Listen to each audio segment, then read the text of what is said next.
హరే కృష్ణ 108 శ్లోకాల యజ్ఞంలో భాగంగా 93వ శ్లోకం. బ్రహ్మణో హి ప్రతిష్టాహం అమృతస్య వ్యయస్య చ శాశ్వతస్య చ ధర్మస్య సుఖస్యైకాంతికస్య చ.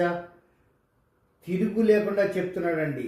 అన్నిటికీ నేనే బ్రహ్మణోహి ప్రతిష్టాహం, నేనే బ్రహ్మని, నేనే అన్నిటికీ కారణం, సకల జీవరాశుల సృష్టికి కారణం నేనే, మీ సుఖాలకి దుఃఖాలకి కారణం నేనే నేనే నేనే అంటున్నాడు. ఇందులో తిరుగులేదండి.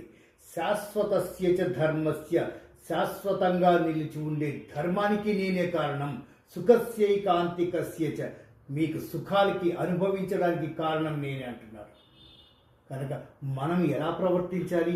అన్నిటికీ కారణమైన ఆ పరమాత్ముని మనము పూజించుకుంటే, ఆయన శరణు వేడితే ఆయన అనేవన్నీ మనకి కూడా ఇస్తారు కదా. ఇదే ఇప్పుడు ఉన్న ప్రస్తుత ప్రపంచంలో మార్పులు కావాలండి, ఉద్యోగాలు కావాలి, మనకి దాంట్లో ప్రమోషన్స్ ఇవన్నీ కావాల్సిందే. కానీ వీడు కాపీ కొట్టి పాస్ అయ్యాడు, మార్కులు వచ్చినాయి అందువల్లే అనే మాట అనిపించుకోవడం ఎంత దరిద్రంగా ఉంటుంది. కాబట్టి ఒక విద్యార్థి దశ నుంచి మొదలుపెట్టి ఫైనల్ స్టేజ్ వరకు వచ్చేదాకా క్రమశిక్షణ, డిసిప్లిన్, డెకోరం, పర్సివరెన్స్ ఇలాంటివి ఎంత ముఖ్యమో ఆలోచించండి. పునాది పడాలి కదా. మనకి ఏబిసిడీలు రాకుండా పిహెచ్డీ దాకా వెళ్ళిపోలేం కదా. స్టెప్ బై స్టెప్ మనం ఎలా అయితే పురోగతి చెందుతున్నామో చదువు సంధ్యల్లో, అలాగే అది జరగాలి అంటే మనకి అద్భుతమైన క్రమశిక్షణ కావాలి, తిరుగులేదండి.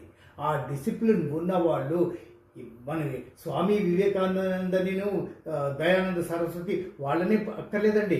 ఈవెన్ అబ్దుల్ కలాం ప్రాక్టికల్గా జీవించాడు. ఆయన ఫుల్ టైం జీవించాడు, ప్రెసిడెంట్ ఆఫ్ ఇండియా అయ్యాడు, అన్నీ చేశాడు.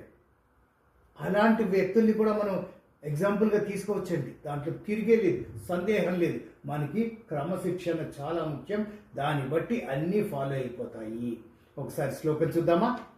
బ్రహ్మణో హి ప్రతిష్టాహం అమృతస్య వ్యయస్య చ శాశ్వతస్య చ ధర్మస్య సుఖస్యైకాంతికస్య చ. హరే కృష్ణ.